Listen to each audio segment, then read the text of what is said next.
Sahabat Kompas.com, Badan Meteorologi, Klimatologi, dan Geofisika atau BMKG memprediksi fenomena La Nina akan terjadi pada akhir 2021. Menurut Kepala BMKG, Dwi Korita Karnawati, La Nina akan mengancam ketahanan pangan.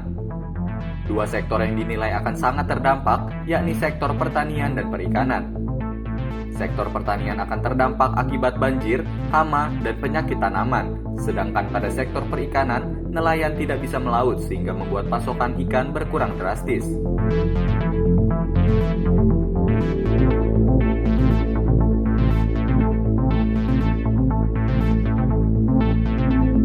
Dwi Korita menjelaskan, La Nina merupakan fenomena mendinginnya suhu muka laut di Samudra Pasifik bagian tengah dan timur hingga melewati batas normal.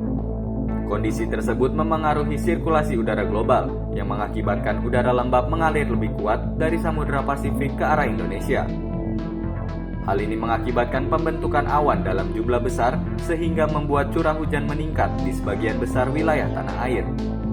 Berdasarkan monitoring yang dilakukan oleh BMKG, nilai anomali telah melewati ambang batas La Nina, yakni sebesar minus 0,61 pada dasarian ke-1 Oktober 2021.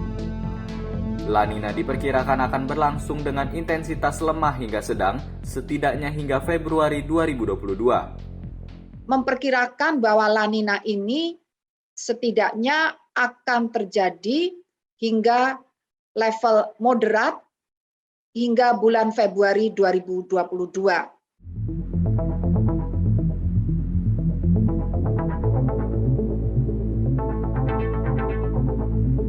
Melihat kejadian La Nina 2020, hasil kajian BMKG menunjukkan bahwa curah hujan meningkat pada November hingga Januari di beberapa wilayah. Beberapa wilayah tersebut meliputi Sumatera bagian selatan, Jawa, Bali, Nusa Tenggara Timur, Kalimantan bagian selatan, dan Sulawesi bagian selatan.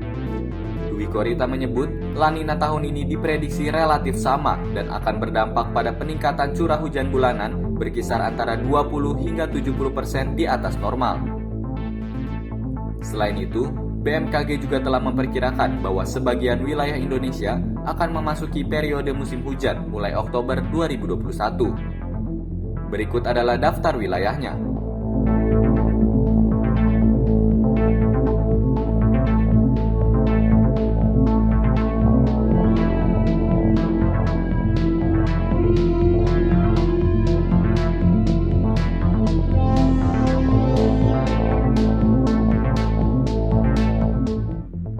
Beberapa wilayah lainnya akan memasuki musim hujan pada November hingga Desember 2021 secara bertahap dalam waktu yang tidak bersamaan.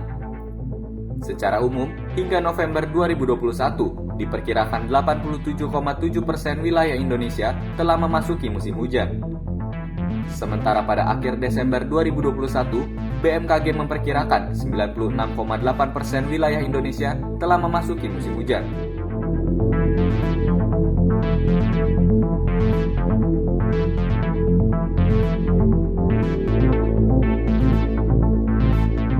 Meski La Nina adalah ancaman, Dwi Korita menyebut ada sisi positif yang ditimbulkan oleh La Nina, khususnya bagi petani dan pekerja sektor kelautan. La Nina menyediakan pasokan air yang berpotensi meningkatkan produktivitas pertanian. Sementara bagi pekerja di sektor kelautan, La Nina membuat perluasan area pasang surut wilayah pesisir yang dimanfaatkan oleh nelayan tambak budidaya dan garam.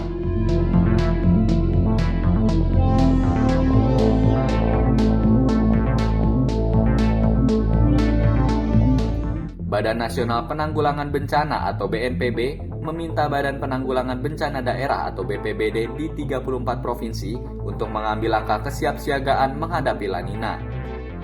Hal ini bertujuan untuk mencegah dan menghindari dampak buruk bahaya hidrometeorologi seperti banjir, tanah longsor, dan angin kencang.